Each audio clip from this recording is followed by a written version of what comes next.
Smart start P S സിയുടെ പുതിയൊരു വീഡിയോയിലേക്ക് ഏവർക്കും സ്വാഗതം. നിങ്ങൾ ഈ ചാനൽ ആദ്യമായി കാണുന്നവരാണെങ്കിൽ ചാനൽ ഒന്ന് സബ്സ്ക്രൈബ് ചെയ്ത് സപ്പോർട്ട് ചെയ്യുക. പി എസ് സി പരീക്ഷകളിൽ നമ്മൾ എത്ര നന്നായി പഠിച്ചാലും OMR ഷീറ്റ് പൂരിപ്പിക്കുമ്പോൾ ചെറിയൊരു തെറ്റ് സംഭവിച്ചാൽ പോലും അത് നമ്മുടെ റിസൾട്ടിനെ കാര്യമായി ബാധിക്കും. പല ഉദ്യോഗാർത്ഥികളും പരീക്ഷാ ഹാളിൽ വെച്ച് ടെൻഷൻ കാരണം വരുത്തുന്ന തെറ്റുകൾ ഒഴിവാക്കാനും എങ്ങനെ കൃത്യമായി OMR ഷീറ്റ് ഫില്ല് ചെയ്യാമെന്ന് മനസ്സിലാക്കാനും ഇന്നത്തെ വീഡിയോ നിങ്ങളെ സഹായിക്കും. OMR ഷീറ്റ് ഫില്ല് ചെയ്യുന്നതിൽ വരുത്തിയ മിസ്റ്റേക്ക് കാരണം ഒരാളും പുറത്തു പോകരുത് എന്ന ഉദ്ദേശത്തോടെയാണ് ഈ വീഡിയോ ചെയ്യുന്നത്. നിങ്ങളൊരു PSC ഉദ്യോഗാർത്ഥിയാണെങ്കിൽ ഈ വീഡിയോ സ്കിപ്പ് ചെയ്യാതെ മുഴുവനായി കാണാൻ ശ്രമിക്കുക. OMR ഷീറ്റിൽ 2 പാർട്ടാണ് ഉള്ളത്. ഒന്ന് A പാർട്ടും രണ്ടാമത്തേത് B പാർട്ടും. OMR ഷീറ്റ് കയ്യിൽ കിട്ടുമ്പോൾ ആദ്യം ശ്രദ്ധിക്കേണ്ടത് ബാർകോഡാണ്. ബാർകോഡിന് എന്തെങ്കിലും പ്രശ്നമുണ്ടെങ്കിൽ ആൻസർ കീ ഒരിക്കലും റീഡ് ചെയ്യാൻ പറ്റില്ല. ബാർകോഡിലെ അലൈൻമെൻറ്റ് വ്യത്യാസമുള്ളതായിട്ട് തോന്നുകയോ അല്ലെങ്കിൽ എന്തെങ്കിലും ഡാമേജ് ആയിട്ട് തോന്നുകയോ ഒക്കെ ചെയ്തു കഴിഞ്ഞിട്ടുണ്ടെങ്കിൽ പെട്ടെന്ന് തന്നെ ഇൻവിജിലേറ്റർ എടുത്ത് കൊടുത്തിട്ട് OMR ഷീറ്റ് മാറ്റി വാങ്ങാൻ ശ്രമിക്കണം. OMR ഷീറ്റ് നമ്മളെ കയ്യിൽ കിട്ടുന്ന സമയത്ത് തന്നെ അതിനെന്തെങ്കിലും ഡാമേജോ കാര്യങ്ങളോ ഉണ്ടെങ്കിൽ നമ്മൾ ഇൻവിജിലേറ്റർ എടുത്ത് പറഞ്ഞു കഴിഞ്ഞിട്ടുണ്ടെങ്കിൽ മാറ്റിത്തരും. പക്ഷേ നമ്മളെ കയ്യിൽ നിന്ന് അതിൽ പെന്നിൽ മഷി വീഴുകയോ അല്ലെങ്കിൽ അത് സ്ക്രബ് ചെയ്ത് കീറിപ്പോവുകയോ അങ്ങനെ എന്തെങ്കിലും ചെയ്ത് നമ്മളെ കയ്യിൽ നിന്നാണ് ഡാമേജ് പറ്റുന്നതെങ്കിൽ അവരൊരിക്കലും OMR ഷീറ്റ് മാറ്റിത്തരില്ല. നമ്മുടെ കയ്യിൽ OMR ഷീറ്റ് കിട്ടിക്കഴിഞ്ഞാൽ ആദ്യം നമ്മൾ ബാർകോഡ് ചെക്ക് ചെയ്യും. പിന്നെ ശ്രദ്ധിക്കേണ്ടത് OMR ഷീറ്റിലെ പാർട്ട് 1ലും പാർട്ട് 2ലും ക്വസ്റ്റ്യൻ പേപ്പറിൻ്റെ കോഡ് കാണാം. ഒരു ഉദാഹരണം പറയാം. ക്വസ്റ്റ്യൻ പേപ്പർ കോഡ് OMR ഷീറ്റിൽ A ആണെങ്കിൽ നമുക്ക് കിട്ടുന്ന ക്വസ്റ്റ്യൻ പേപ്പറിലെ കോഡ് A തന്നെയാണെന്ന് ഉറപ്പുവരുത്തണം. അതുപോലെ നമുക്ക് അലോട്ട് ചെയ്തിരിക്കുന്ന ഡെസ്കിൻ്റെ മുകളിലും ക്വസ്റ്റ്യൻ പേപ്പർ കോഡും നമ്മുടെ രജിസ്റ്റർ നമ്പറും പ്രിൻ്റ് ചെയ്ത് ഒട്ടിച്ചിട്ടുണ്ടാവും. അതും A കോഡ് തന്നെയാണെന്ന് ഉറപ്പുവരുത്തണം. ഇനി അഥവാ B കോഡ് ആണെങ്കിൽ ക്വസ്റ്റ്യൻ പേപ്പറിലും OMR ഷീറ്റിലും കോഡ് B തന്നെയാണെന്ന് ഉറപ്പുവരുത്തുകയും വേണം. അടുത്ത് നമുക്ക് OMR ഷീറ്റിലെ A പാർട്ട് നോക്കാം. അവിടെ ആദ്യം തന്നെ ഒരു ബോക്സ് കൊടുത്തിട്ടുണ്ട്. ആ ബോക്സിൽ നിങ്ങൾക്കൊന്നും ചെയ്യാനില്ല. അത് നമ്മുടെ ക്ലാസ്സിലുള്ള ഇൻവിജിലേറ്റർ സൈൻ ചെയ്യാനുള്ള കോളാണ്. നമുക്ക് OMR ഷീറ്റ് കിട്ടിക്കഴിഞ്ഞാൽ നമ്മളതിൽ രജിസ്റ്റർ നമ്പറും ഡേറ്റ് ഓഫ് ബർത്തും അതേപോലെ എക്സാമിൻ്റെ പേര്, എക്സാം നടക്കുന്ന ഡേറ്റ് അങ്ങനത്തെ കാര്യങ്ങളൊക്കെ ഫില്ല് ചെയ്തതിന് ശേഷം ഇൻവിജിലേറ്റർ വന്നിട്ട് ആ OMR ഷീറ്റ് ചെക്ക് ചെയ്യും. അതിന് ശേഷമാണ് ഇവിടെ സൈൻ ചെയ്യുന്നത്. അപ്പോൾ ആ കോളം നമുക്കൊന്നും ചെയ്യാനില്ല. അത് ഇൻവിജിലേറ്റർ സൈൻ ചെയ്യേണ്ട കോളാണ്. അതവർ ചെയ്തോളും. അടുത്തത് നമ്മുടെ രജിസ്റ്റർ നമ്പർ ഫില്ല് ചെയ്യാനുള്ള കോളാണ്. ഇവിടെയാണ് ഒരുപാട് പേര് OMR ഷീറ്റിൽ തെറ്റ് വരുത്തുന്നത്. അതുകൊണ്ട് നന്നായിട്ട് സമയം എടുത്തുകൊണ്ട് തന്നെ ചെയ്താൽ മതി. അരമണിക്കൂറോളം നമുക്ക് ഈ OMR ഷീറ്റ് ഫില്ല് ചെയ്യാനുള്ള ടൈമുണ്ട്. അപ്പം വളരെ സാവധാനത്തോടു കൂടി സമാധാനമായിട്ട് ചെയ്യേണ്ട ഒരു കോളാണ്. നമ്മുടെ രജിസ്റ്റർ നമ്പർ എന്ന് പറയുന്നത് ആൽഫ ന്യൂമറിക് കോഡിലുള്ളതായിരിക്കും. അതായത് ആദ്യം ഒരു ഇംഗ്ലീഷ് ആൽഫബറ്റും പിന്നീട് 7 അക്ക നമ്പറുമാണ്. ഉദാഹരണത്തിന് Z1234567 എന്നാണ് രജിസ്റ്റർ നമ്പർ എങ്കിൽ ആൽഫബറ്റ് കോഡായ സെറ്റ് ആദ്യം തന്നിരിക്കുന്ന കോളത്തിൽ എഴുതണം. സെറ്റ് ആ കോളത്തിൽ എഴുതിയാൽ മാത്രം മതി. അതിൻ്റെ താഴെ ബബിൾ ചെയ്യേണ്ട ആവശ്യമില്ല. അതിനുശേഷം നമ്മുടെ രജിസ്റ്റർ നമ്പർ ഓരോ കോളത്തിലായിട്ട്, അതായത് 1 2 3 4 5 6 7 എന്നത് ഓരോ കോളത്തിലും ഫില്ല് ചെയ്യാം. ശേഷം നമുക്ക് ഈ രജിസ്റ്റർ നമ്പർ ബബിൾ ചെയ്യണം. അതിനായിട്ട് ആദ്യത്തെ നമ്പർ 1 ആദ്യത്തെ രജിസ്റ്റർ നമ്പർ 1 അപ്പോൾ ആ 1ൻ്റെ താഴെയായിട്ട് 1 എന്ന കോളത്തിൽ ഒരു കുത്തിട്ട് വെക്കുക, ഒരു ഡോട്ട് ഇട്ട് വെക്കുക. അതിനുശേഷം 7 അക്കങ്ങളും ശ്രദ്ധയോട് അതേപോലെ ഡോട്ട് ഇട്ട് വെക്കുക. എന്നിട്ട് അതൊന്നും കൂടെ റീചെക്ക് ചെയ്യാം, ഡോട്ട് ഇട്ട് വെച്ചത് കറക്റ്റ് ആണോ. അതിനുശേഷം ഓരോ കോളവും ബബിൾ ചെയ്ത് എടുക്കുക. ഇനി ബബിൾ ചെയ്യുമ്പോൾ ശ്രദ്ധിക്കേണ്ട കാര്യം, നമ്മൾ യൂസ് ചെയ്യുന്ന പെന്ന് ഒന്നുകിൽ ബ്ലൂ ഇങ്ക് ആയിരിക്കണം അല്ലെങ്കിൽ ബ്ലാക്ക് ഇങ്ക് ആയിരിക്കണം. ഇതിനായി ബ്ലൂ അല്ലെങ്കിൽ ബ്ലാക്ക് ബോൾ പോയിന്റ് പെന്ന് മാത്രമാണ് ഉപയോഗിക്കാൻ പറ്റുക. OMR ഷീറ്റിൽ ബ്ലൂവും ബ്ലാക്കും കൂടെ മാറി മാറി ഉപയോഗിക്കാൻ പാടില്ല. ഈ 2 കളറിൽ ഏതെങ്കിലും ഒരു കളർ കൊണ്ട് മാത്രം OMR ഷീറ്റ് ഫില്ല് ചെയ്യുക. അതുപോലെ ജെൽ പെന്ന്, ഫൗണ്ടെയിൻ പെന്ന് എന്നിവയൊന്നും OMR ഷീറ്റിൽ യൂസ് ചെയ്യാൻ പാടില്ല. OMR ഷീറ്റിൽ രജിസ്റ്റർ നമ്പർ എഴുതുമ്പോൾ ശ്രദ്ധിക്കേണ്ട കാര്യങ്ങൾ ഒന്ന് ഷോർട്ട് ആക്കിയിട്ട് പറയാം. ഇതൊരുപാട് പേർക്ക് തെറ്റിപ്പോകുന്നതുകൊണ്ടാണ് ഇത് പിന്നെയും എടുത്ത് പറയുന്നത്. ആദ്യം തന്നിരിക്കുന്ന കോളത്തിൽ രജിസ്റ്റർ നമ്പർ കറക്റ്റായിട്ട് എഴുതുക. എന്നിട്ട് ബബിൾ ചെയ്യേണ്ട കോളത്തിൽ രജിസ്റ്റർ നമ്പറിൻ്റെ ഡോട്ട് ഇട്ട് മാർക്ക് ചെയ്ത് വെക്കുക. ഡോട്ട് ഇട്ട ശേഷം വീണ്ടും ഒന്നുകൂടി കറക്റ്റായിട്ടാണ് ഡോട്ട് ഇട്ടതെന്ന് ഉറപ്പ് വരുത്തിയതിന് ശേഷം അതിൽ ബബിൾ ചെയ്യുക. അപ്പോൾ ഇവിടെ നമ്മൾ രജിസ്റ്റർ നമ്പർ തെറ്റാതെ ഫില്ല് ചെയ്ത് കഴിഞ്ഞു. ഇതിന് തൊട്ട് താഴെയുള്ള കോളം ഡേറ്റ് ഓഫ് ബർത്ത് ആണ് ഫില്ല് ചെയ്യേണ്ടത്. അപ്പം നമ്മുടെ ID പ്രൂഫിലുള്ള ഡേറ്റ് ഓഫ് ബർത്ത് ഇവിടെ ഫില്ല് ചെയ്യാം. ആദ്യം ഡേ എഴുതണം, പിന്നെ മന്ത് എഴുതുക, പിന്നെ ഇയർ എഴുതുക. OMR ഷീറ്റിൻ്റെ എ പാർട്ടിൽ നമുക്ക് 2 ഡേറ്റ് എഴുതാനുണ്ട്. ഒന്ന് ഡേറ്റ് ഓഫ് ബർത്തും ഫില്ല് ചെയ്യാനുണ്ട്, ഡേറ്റ് ഓഫ് എക്സാമിനേഷനും ഫില്ല് ചെയ്യാനുണ്ട്. അപ്പം മാറിപ്പോകരുത്. നമ്മുടെ രജിസ്റ്റർ നമ്പർ ഫില്ല് ചെയ്ത കോളത്തിൻ്റെ തൊട്ട് താഴെയായിട്ട് വരുന്നത് ഡേറ്റ് ഓഫ് ബർത്ത് ആണ്. അപ്പം അതും മാറിപ്പോവാണ്ട് ആദ്യം ഫില്ല് ചെയ്യാം. ഇനി അടുത്ത column name of post which examination is conducted. ഇവിടെ എക്സാമിൻ്റെ കാറ്റഗറി നമ്പർ വിത്ത് എക്സാമിൻ്റെ പേരും ആണ് എഴുതേണ്ടത്. എക്സാമ്പിൾ 017/2026 LTC എന്ന് എഴുതാം. ഇനിയിപ്പോൾ കോമൺ പ്രിലിമിനറി എക്സാം ആണ് നടക്കാൻ പോകുന്നതെങ്കിൽ 10th ലെവൽ പ്രിലിംസ് എക്സാം എന്നോ അല്ലെങ്കിൽ ഡിഗ്രി ലെവൽ പ്രിലിംസ് എക്സാം എന്നോ എഴുതാം. ഇനിയിപ്പോൾ നമ്മൾ പ്രിലിംസ് എക്സാം ആണ് എഴുതാൻ പോകുന്നതെങ്കിൽ ഒരു 5-8 എക്സാം ഒക്കെ കൂടി ഒരുമിച്ചാണ് ഒരു പ്രിലിംസ് നടക്കുക.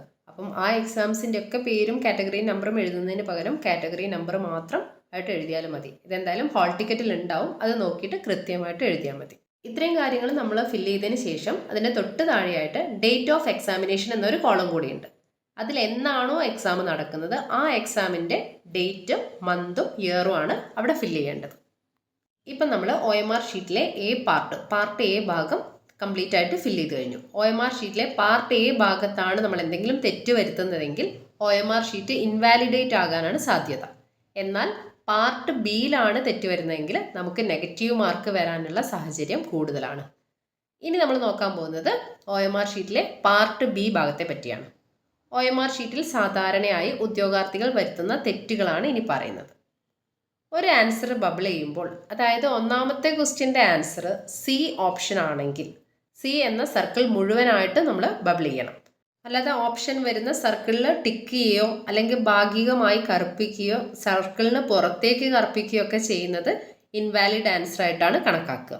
ഇനി നമ്മളൊരു സർക്കിള് ബബിൾ ചെയ്യുമ്പോൾ ശ്രദ്ധിക്കേണ്ട കാര്യമാണ് പറയുന്നത്. സർക്കിള് ബബിൾ ചെയ്യുമ്പോൾ സർക്കിളിൻ്റെ പുറത്ത് നിന്ന്, അതായത് സർക്കിളിൻ്റെ ഔട്ടർ ലൈനിൽ നിന്ന് അകത്തേക്ക് കറുപ്പിക്കാൻ ശ്രദ്ധിക്കണം.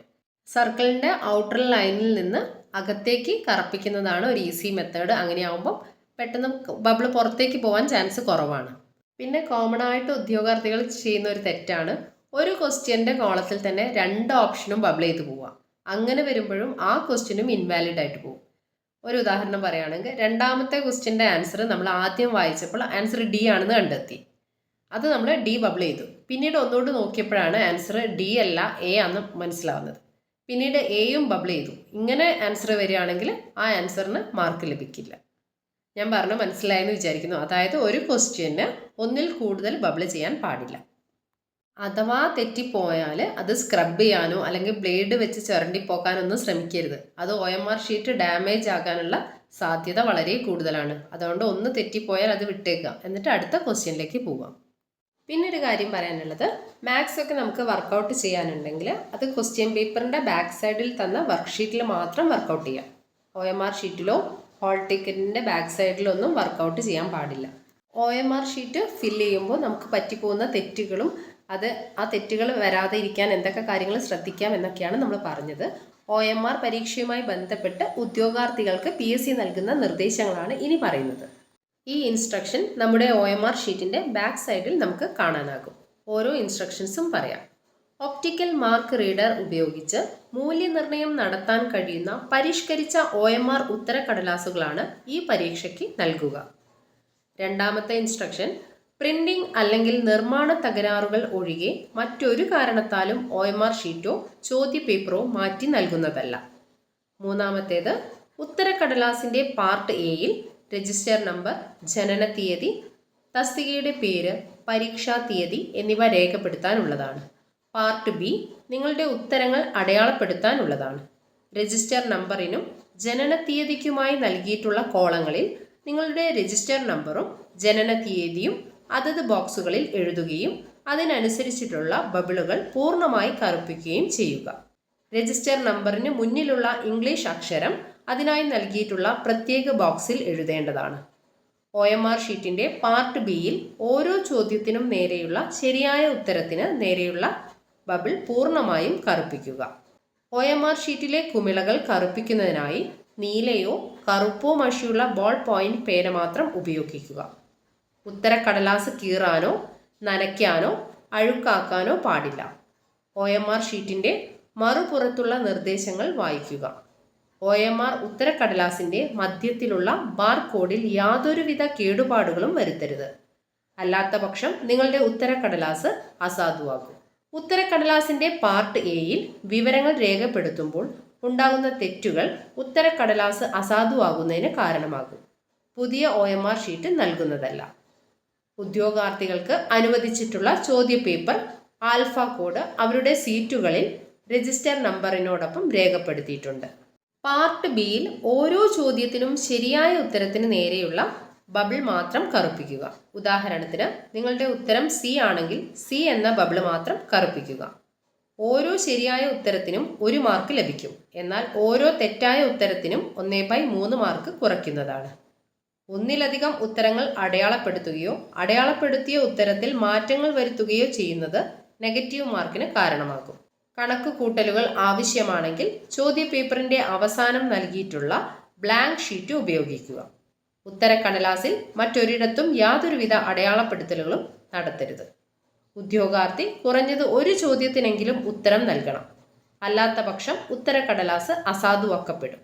ഇത്രയും ഇൻസ്ട്രക്ഷൻസ് ആണ് നമ്മുടെ കയ്യിലുള്ള OMR ഷീറ്റിൻ്റെ ബാക്ക് സൈഡിലായിട്ട് കൊടുത്തിരിക്കുന്നത്. നമ്മൾ നേരത്തെ പറഞ്ഞ കാര്യങ്ങൾ തന്നെയാണ്, അതൊന്നുകൂടെ പറഞ്ഞു എന്നേ ഉള്ളൂ. ഇനി ഏറ്റവും അവസാനത്തെ ഒരു പ്രോസസ്സാണ് OMR ഷീറ്റ് 2ആയി കീറി A പാർട്ടും B പാർട്ടും സെപ്പറേറ്റ് ചെയ്യുക എന്നത്. അതും വളരെ ശ്രദ്ധയോടെ ചെയ്യേണ്ട ഒരു കാര്യമാണ്. പാർട്ട് എയ്ക്കും ബിക്കും ഇടയിൽ കട്ട് മാർക്ക് കാണാം. ആ ഡോട്ടിൽ ബാക്കോട്ടും ഫ്രണ്ടിലോട്ടും മടക്കി ഒരു സൈഡിൽ നിന്ന് പതുക്കെ കീറിയെടുക്കുക. പരീക്ഷാ സമയം കഴിഞ്ഞാൽ A പാർട്ടും B പാർട്ടും 2 ഭാഗങ്ങളാക്കി ഇൻവിജിലേറ്ററെ ഏൽപ്പിച്ചിട്ട് വേണം ഹാളിൽ നിന്ന് പുറത്തിറങ്ങാൻ. അപ്പോൾ ഇത്രയും കാര്യങ്ങളാണ് OMR ഷീറ്റുമായി ബന്ധപ്പെട്ട് പറയാനുള്ളത്. അപ്പം നിങ്ങൾക്ക് ഈ വീഡിയോ ഉപകാരപ്പെട്ടെന്ന് വിചാരിക്കുന്നു. വീഡിയോ ഉപകാരപ്പെട്ടെങ്കിൽ ലൈക്ക് ചെയ്യാനും കൂട്ടുകാർക്ക് ഷെയർ ചെയ്യാനും മറക്കരുത്. അതുപോലെ ചാനൽ ആദ്യമായിട്ട് കാണുന്നവരാണെങ്കിൽ ചാനൽ ഒന്ന് സബ്സ്ക്രൈബ് ചെയ്ത് സപ്പോർട്ട് ചെയ്യാം. Thank you for watching.